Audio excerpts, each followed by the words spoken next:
Hello friends, मैं सोनम। हम लोग रेसिप्रोसिटी थ्योरम को डिस्कस कर चुके हैं। बेसिक आइडिया हमने ले लिया था रेसिप्रोसिटी थ्योरम का, एक्चुअल में क्या होती है। ठीक है, हमने बाकी सारी चीज़ें भी डिस्कस कर ली थी कि रेसिप्रोसिटी थ्योरम में आप किस तरह का वेरीफाई कर सकते हैं। रिस्पॉन्स टू एक्साइटेशन कांस्टेंट होना चाहिए। ठीक है, ये सारी चीज़ें हम डिस्कस कर चुके हैं। तो आज जो हम डिस्कस करेंगे वो हम ये डिस्कस करेंगे कि पहले से जो क्वेश्चन आपको दिए होते हैं ना कि when the given network satisfies reciprocity find the value of I. आपको क्वेश्चन दिया होगा कि पहले से ही कि ये जो थ्योरम है रेसिप्रोसिटी थ्योरम को वेरीफाई कर रही है। अब आपको जो वैल्यू है वो आई की फाइंड करनी है। ठीक है, यानी कि करंट की वैल्यू फाइंड करनी है। तो अब इस तरह के क्वेश्चन आएंगे। ठीक है, यही क्वेश्चन मोस्टली होते हैं ना जो कॉम्पिटिटिव एग्जाम में आते हैं। गेट में आपको मोस्टली इस तरह के क्वेश्चन देखने को अक्सर मिल जाते हैं। तो बहुत ही इंपॉर्टेंट क्वेश्चन है और बहुत ही ट्रिकी और बहुत ही ईजी। ठीक है, एक नंबर में ये जो क्वेश्चन है 1 नंबर में आ सकता है। इसके आगे जो हम क्वेश्चन डिस्कस करेंगे नॉर्टन्स थ्योरम या थेवेनिन्स थ्योरम का यूज़ करके, तो वो आपको 2 नंबर में आएंगे। ठीक है, या लिंक में आ सकते हैं उस तरह के क्वेश्चन। तो ये देखिए क्वेश्चन दिया आपको, ये नेटवर्क है आपका रेसिप्रोसिटी थ्योरम को वेरीफाई। हाँ, अगर आपको रेसिप्रोसिटी थ्योरम में कोई डाउट है तो इससे पहले वाला वीडियो देख लें, लिंक हम डिस्क्रिप्शन में शेयर कर दूंगी, तभी आपको ये बेहतर समझ में आएगा। ठीक है, क्योंकि अगर आपको रेसिप्रोसिटी थ्योरम का आइडिया नहीं है तो आपको थोड़ी प्रॉब्लम हो सकती है समझ में आने में। ठीक है, रेसिप्रोसिटी थ्योरम क्या कहती है? रिस्पॉन्स टू एक्साइटेशन कांस्टेंट होता है। अगर आप रिस्पॉन्स की जगह एक्साइटेशन लगा दो और एक्साइटेशन की जगह रिस्पॉन्स लगा दो तो भी आप उनका रेशियो निकालोगे तो वो क्या आएगा आपका? कांस्टेंट। तो देखते हैं, ये क्वेश्चन है आपको। ठीक है, ये 2 आपको नेटवर्क दिए हैं। ठीक है, इससे ये दोनों क्या करना है? रेसिप्रोसिटी को वेरीफाई करें, यानी कि आप रिस्पॉन्स की जगह एक्साइटेशन लगा दो, एक्साइटेशन की जगह रिस्पॉन्स, आंसर सेम आएगा। तो अगर नेटवर्क रेसिप्रोसिटी थ्योरम को सेटिस्फाई कर रहा है तो रिस्पॉन्स टू एक्साइटेशन आपका क्या हो गया? कांस्टेंट। तो आप देखो यहाँ पर 10 वोल्ट क्या है? एक्साइटेशन। रिस्पॉन्स क्या है? 2 एम्पियर। यानी कि रिस्पॉन्स टू एक्साइटेशन, रिस्पॉन्स कितना है? 2 एम्पियर। एक्साइटेशन आपका कितना है? 10 वोल्ट। तो 2/10 इक्वल टू होगा। ठीक है, जब हमने पोजीशन चेंज कर दी। ठीक है, पोजीशन चेंज कर दी। अब यहाँ पर हमारे क्या है? 30 वोल्ट। ठीक है, दोनों नेटवर्क सेटिस्फाई करें तो इसमें रिस्पॉन्स टू एक्साइटेशन कांस्टेंट होगा, तो इसमें भी रिस्पॉन्स टू एक्साइटेशन कांस्टेंट होगा। ठीक है, तो 2/10 इक्वल टू हम किसके रख सकते हैं? I/30। लेकिन ये जो करंट है इसकी डायरेक्शन देखो पॉजिटिव से नेगेटिव नहीं है, इसमें देखो पॉजिटिव से नेगेटिव है, तो इन दोनों की डायरेक्शन रिवर्स है। ठीक है, तो इसकी अगर इस डायरेक्शन में होती तो कोई प्रॉब्लम नहीं थी हमें। ठीक है, लेकिन इसके अपोजिट डायरेक्शन में तो हम इसका माइनस लेंगे, तो -I/30। तो ये क्या हो जाएगा? 2/10 इक्वल टू -I/30। यहाँ से हम आई की वैल्यू निकालेंगे, क्या आ जाएगी हमारी? -6 एम्पियर। तो यही हमसे पूछी गई थी, फाइंड द वैल्यू ऑफ आई। ठीक है, तो आपको क्या करना है? रेसिप्रोसिटी थ्योरम वेरीफाई कर रहा है, इसका मतलब रिस्पॉन्स टू एक्साइटेशन कांस्टेंट होगा। इसमें रिस्पॉन्स क्या है? 2/10 और एक्साइटेशन क्या है? 10। तो 2/10 हो गया। इसमें रिस्पॉन्स क्या है? आई। एक्साइटेशन क्या है? 30। तो I/30 हो गया, लेकिन करंट की डायरेक्शन अपोजिट है इसके। ठीक है, तो ये क्या जाएगा? माइनस के आई। ठीक, तो आप यहाँ से आई की वैल्यू निकालेंगे। बहुत ईजी, 1 नंबर में क्वेश्चन आ जाता है मोस्टली कॉम्पिटिटिव एग्जाम में। ठीक है, नेक्स्ट क्वेश्चन डिस्कस करेंगे। अगर आपको मेरी मेहनत अच्छी लग रही है तो हमारे वीडियो को लाइक ज़रूर कर दें, घंटी है उसको बजा लें। ठीक है, तो जब भी कोई वीडियो आएगा आपको मिल जाया करेगा। और अगर आपने चैनल को सब्सक्राइब नहीं किया तब तो बहुत गलत बात है, सब्सक्राइब जरूर कर लो। ठीक है, तो स्टार्ट करते हैं। Second question, when the given network satisfies the reciprocity find the value of I. आप सेटिस्फाई कर रहा है रेसिप्रोसिटी, यानी कि रिस्पॉन्स टू एक्साइटेशन कांस्टेंट होगा। लेकिन अब ये देखो, इसमें तो एक वोल्टेज सोर्स है लेकिन इसमें 2 एक्साइटेशन लगे हुए हैं। ठीक है, तो 2 एक्साइटेशन लगे तो दोनों की वजह से रिस्पॉन्स आएगा, दोनों की वजह से कुछ ना कुछ आएगा। तो हम एक एक केस को लेके डिस्कस करेंगे। हम एक की वजह से मान लिया हमने, मतलब टोटल अगर हमारा आई है तो हमने मान लिया इस वाले 30 वोल्ट की वजह से आई डैश है, इस वाले 30 वोल्ट की वजह से आई डबल डैश है। दोनों को ऐड कर देंगे तो हमें टोटल रिस्पॉन्स पता चल जाएगा।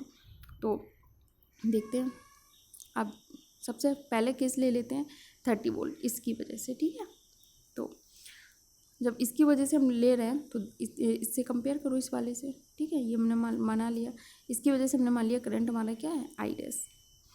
तो आई डैश बाई 30 यानी कि response to excitation I dash by 30। ठीक है, अब इसमें देखो किसके कंपेयर है? इसमें रिस्पॉन्स क्या है? 2, एक्साइटेशन 10। तो I/30 किसके इक्वल हो जाएगा? 2/10। डायरेक्शन भी सेम है। ठीक है, तो कोई प्रॉब्लम क्रिएट नहीं, ठीक करने यहाँ से भी देखो पॉजिटिव से जा रही है इस तरह से, यहाँ भी पॉजिटिव से इस तरह से, दोनों की डायरेक्शन सेम है। तो I/30 इक्वल टू 2/10, यानी कि आई डैश कितना आ गया आपका? 6 एम्पियर। यानी कि ये 30 वोल्ट की वजह से आपका जो करंट है आई डैश, वो आपको टोटल आई है, लेकिन इस 30 वोल्ट की वजह से आई डैश है, इस 30 वोल्ट की वजह से हमने मान लिया आई डबल डैश है, दोनों को ऐड कर देंगे तो हमें आई मिल जाएगा। तो इस 30 वोल्ट की वजह से तो हमने निकाल लिया आई डैश। ठीक है, तो response to excitation I dash by 30 equal to क्या हो गया 2/10। तो आई डैश हमें यहाँ से पता चल गया। अब दूसरा केस ले लेते हैं इस वाले की वजह से, इस वाले वोल्टेज सोर्स की वजह से, ठीक है। लेकिन अब इस वाले वोल्टेज सोर्स की वजह से देखो रिस्पॉन्स इसी में है, रिस्पॉन्स इसी में, सोर्स भी यही लगा है, तो हमें इसमें भी वही लेना पड़ेगा कि यहाँ ही रिस्पॉन्स हो, यहीं पर रिस्पॉन्स एक्साइटेशन लगाओ। तो इसमें क्या हो जाएगा आई डबल डैश बाई 30, ठीक है, आई डबल डैश बाई 30, इसमें 5/10, ठीक है, 5/10। लेकिन डायरेक्शन देखो इसकी रिवर्स है, ठीक है, यहाँ पॉजिटिव से नेगेटिव टर्मिनल की तरफ, लेकिन यहाँ पे अपोजिट, यहाँ पॉजिटिव में अंदर जा रही है, यहाँ पॉजिटिव से बाहर जा रही है, तो इसका आंसर क्या माइनस आ जाएगा आई डबल डैश के साथ। तो आई डबल डैश कितना आ गया आपका -15 एम्पियर, यहाँ से सॉल्व कर लेंगे, 10 से कैंसिल करेंगे, 10 3 जा 30, 3 × 5 15 हो जाएगा 15 एम्पियर। तो अब दोनों इसकी वजह, इस 30 वोल्ट की वजह से आया था जो, और इस 30 वोल्ट की वजह से जो आया, दोनों को हम क्या कर देंगे ऐड कर देंगे। इसकी वजह से 6 आया, इसकी -15 यानी कि -9 एम्पियर। तो आई की वैल्यू में पता चल गई कितना -9 एम्पियर। यानी कि जब हमें रेसिप्रोसिटी थ्योरम सेटिस्फाई कर रहा था तो हमने आई की वैल्यू निकाल ली। बस कुछ नहीं ध्यान रखना है आपको, बस इतना ध्यान रखना है response to excitation reciprocity theorem में कांस्टेंट होता है, बस आपको वही अप्लाई करना है, ठीक है। बस गलत अप्लाई मत करना, जो रिस्पॉन्स है उसकी वजह से एक्साइटेशन। अगर 2 वोल्टेज सोर्स लगें तो दोनों की वजह से कुछ ना कुछ रिस्पॉन्स आएगा, दोनों की वजह से कुछ ना कुछ करंट फ्लो रहा, तो अलग अलग केस करके हम निकाल देंगे, फाइनली दोनों को ऐड कर देंगे। अब एक क्वेश्चन है, बहुत मतलब अच्छा क्वेश्चन है, ठीक है। अगर ये आएगा गेट में तो एटलीस्ट 2 मार्क्स में आएगा, ठीक है। When the given network, at least क्या होते ही है 2 मार्क्स से मैक्सिमम होगा नहीं क्वेश्चन, तो 2 मार्क्स का ही होगा, ठीक है। When the given network satisfies reciprocity find the value of I. अब इस क्वेश्चन को आप, मैं थोड़ी आपको हिंट देती हूँ, ठीक है। इस क्वेश्चन को आप जो सॉल्व करोगे वो करोगे नॉर्टन्स थ्योरम की हेल्प से, ठीक है। नॉर्टन्स थ्योरम की हेल्प से आप इस क्वेश्चन को सॉल्व करोगे। अब आप लोग यहाँ पर थोड़ा वीडियो पॉज कीजिए और इस क्वेश्चन को करने की कोशिश कीजिए। अगर देखिए आपके दिमाग में क्या आता है, कैसी चीज़ें हो रही हैं, नहीं हो रही हैं। अगर नहीं हो रही है तो फिर से देखो वीडियो, ठीक है। और फिर भी कोई प्रॉब्लम आ रही है तो आप लोग कमेंट करो, ठीक है। तो अब वीडियो पॉज करके सॉल्व कीजिए एक बार, उसके बाद फिर हम आगे बढ़ाते हैं। आपसे नहीं होता तो फिर आप आगे देखिए, ठीक है। तो देख लिया हमने क्वेश्चन, यहाँ पे आपका क्या रेजिस्टेंस लगा हुआ है, तो हम इसको या तो थेवेनिन से सॉल्व करें या फिर नॉर्टन से सॉल्व करें, ठीक है। तो हम इसको, अब देखो रेसिप्रोसिटी थ्योरम को वेरीफाई कर रहा है, रिस्पॉन्स टू एक्साइटेशन आपका कांस्टेंट होगा। हमने अब ये क्वेश्चन लिया, ठीक। हमने सबसे पहले मान लिया इस 30 वोल्ट की वजह से, केस फर्स्ट, ठीक है। हमने निकाल लिया हम इसे नॉर्टन्स थ्योरम की हेल्प से कर रहे हैं। नॉर्टन्स थ्योरम में हम क्या करते थे, पूरे सर्किट को हम किससे रिप्लेस करते थे, एक नॉर्टन्स करंट से, जिसको हम क्या बोलते थे शॉर्ट सर्किट करंट, ठीक। दूसरा नॉर्टन रेजिस्टेंस से, नॉर्टन रेजिस्टेंस या थेवेनिन रेजिस्टेंस इक्वल होता। तीसरा क्या होता था हमारा लोड रजिस्टर, ठीक। अब इसमें हमारा देखो लोड रजिस्टर कितना 4 ओम का लगा हुआ है। तो फर्स्ट स्टेप हम क्या करते थे, शॉर्ट सर्किट करंट निकालने के लिए लोड रजिस्टर को हम क्या कर देते थे शॉर्ट, और यहाँ पर करंट निकालते थे। तो हमने यहाँ पर लोड रजिस्टर को क्या कर दिया, शॉर्ट कर दिया, ठीक है। देखो लोड रजिस्टर को हमने शॉर्ट कर दिया, तो ये हमारा पास क्या हो गया शॉर्ट सर्किट करंट, ठीक। तो ये रिस्पॉन्स हो गया, और ये क्या 30 वोल्ट क्या हमारा एक्साइटेशन। तो रिस्पॉन्स टू एक्साइटेशन यानी कि ISC/30। अब ये कंपेयर करो जो दूसरा सर्किट आपको दिया है, ठीक है। ये इसमें रिस्पॉन्स क्या है 2 और एक्साइटेशन क्या है 10, तो 2/10 यानी कि ISC short circuit current upon 30 equal to किसके हो जाएगा 2/10 के। तो यहाँ से हमें शॉर्ट सर्किट करंट पता चल गया।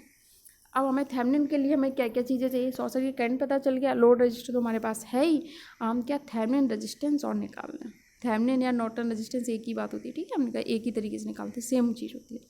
तो हम नॉर्टन्स रेजिस्टेंस और निकालें, अगर नॉर्टन्स थ्योरम अप्लाई कर रहे हैं तो नॉर्टन्स रेजिस्टेंस फाइंड करने के लिए हम क्या करते थे, लोड रजिस्टर को यहाँ से हटाते थे, ओपन सर्किट कर देते थे और यहाँ से देखते थे कितना रजिस्टेंस है। तो हमने लोड रजिस्टर को हटा दिया यहाँ से, अब हम यहाँ से निकालेंगे नॉर्टन्स या थेवेनिन रेजिस्टेंस, ठीक है। तो अब हमारे पास ये वाला सर्किट बचा, ठीक है। इसके कंपेयर को, इधर क्या है शॉर्ट सर्किट है, ठीक है। अब इसको इस वाले सर्किट से कंपेयर करके देखो, यानी कि हमारे पास ये वाला सर्किट है, ठीक। अब यहाँ से आपको रेजिस्टेंस निकालनी है थेवेनिन, ठीक है। तो रेजिस्टेंस आप यहाँ पे डायरेक्ट निकाल सकते हो, कैसे, V/IR होता है, R इक्वल टू क्या हो जाएगा आपका VI, यानी कि 10 वोल्ट आपको दिया है और 5 एम्पियर, और ये वाला और उससे कंपेयर करो सेम हो गया, शॉर्ट सर्किट है, तो आप यहाँ पे ये निकाल सकते हो 10/5, ठीक है। तो आपका रेजिस्टेंस कितना आ गया 2 ओम। तो अब आपको नॉर्टन्स रेजिस्टेंस भी पता चल गया, नॉर्टन्स करंट भी पता चल गया, तो आपने नॉर्टन्स का, अगर आपको नॉर्टन्स थ्योरम में कोई प्रॉब्लम है तो वीडियो देख लेना है, लिंक डिस्क्रिप्शन में है, ठीक है, नहीं तो आपको प्रॉब्लम हो तो नॉर्टन्स करंट आपका निकला है, उसके पहले में आपने नॉर्टन्स रेजिस्टेंस लगा लिया 2 ओम का, करंट आपको 6 एम्पियर मिल गया था, 2 ओम का रेजिस्टेंस लगा लिया, लोड रजिस्टर आपने जो हटाया था उसको लगा लिया 4 ओम, ठीक है। फाइनली यही तो करते थे हम। तो अब यहाँ से हम लोड करंट निकाल लेते थे, यानी कि जो 4 ओम के, यही हमसे पूछा है 4 ओम के एक्रॉस जो करंट फ्लो रहा है, तो यहाँ पे हम 4 ओम के एक्रॉस करंट कैसे निकालेंगे, 6 टोटल कितना 6 एम्पियर आ रहा, 2 और 4 में डिवाइड हो रहा होगा, तो 4 में निकालना है तो 2 को ऊपर लेंगे, ठीक है। सोर्स करंट 6 एम्पियर दोनों का सम, तो लोड करंट हमारे पास कितना आ गया 2 एम्पियर, ये हमारा आंसर हो जाएगा, ठीक है। ऐसा क्वेश्चन हम, और अगर यहाँ पे शॉर्ट सर्किट था, ठीक है, ये देखो एक साइड शॉर्ट सर्किट दिया था, ठीक है, अगर यहाँ पर ओपन सर्किट दिया होता तो आप इसको थेवेनिन से सॉल्व करते, ठीक है। तो क्योंकि उसमें short circuit current short circuit नहीं होता, वहाँ पे वोल्टेज होता है, तो ओपन सर्किट होता है, तो आपका थेवेनिन से सॉल्व होता है, ठीक है। तो आई होप आपको ये सारे क्वेश्चन समझ में आए होंगे। बहुत इंपॉर्टेंट क्वेश्चन है रेसिप्रोसिटी थ्योरम के, इसी टाइप के क्वेश्चन एग्जाम में पूछे जाते हैं, तो आप लोग इनकी प्रैक्टिस कीजिए, सॉल्व कीजिए, एक बार ना समझ में आए दोबारा वीडियो देखिए, कई बार देखिए, ठीक है। और अगर फिर भी प्रॉब्लम आ रही है कुछ आप लोग कमेंट कीजिए, ठीक है। मिलते हैं हम नेक्स्ट वीडियो में किसी और नेक्स्ट थ्योरम के साथ। मैं मोस्ट प्रोबेबली हम लोग कौन सी maximum power transfer theorem discuss करेंगे, तो मिलते हैं उस वीडियो में। और आप लोग पढ़ते रहिए, अपने सपनों को ज़िंदा रखिए, और गेट का एग्ज़ाम अब बहुत ज़्यादा दूर नहीं है, ठीक है, तो प्रिपरेशन को आप अभी से बूस्टअप कर दीजिए, तभी आप एक बहुत अच्छा स्कोर कर सकते हैं, ठीक है। अगर गेट में अच्छा स्कोर नहीं रहता तो उसका कोई फिर ज़्यादा वैल्यू नहीं रह जाती, फिर आप मोस्टली मैक्सिमम आप ये कर सकते हो कि रिसर्च में कहीं फिर आपको अच्छा कॉलेज भी नहीं मिलता है, आप एमटेक वगैरह में एडमिशन लोगे या पीएचडी आप करना चाह रहे हो तो आप लोग पढ़ते रहिए, मेहनत करिए, आपको सफलता ज़रूर मिलेगी, हम आपके साथ हैं। थैंक यू, मिलते हैं नेक्स्ट क्लास में।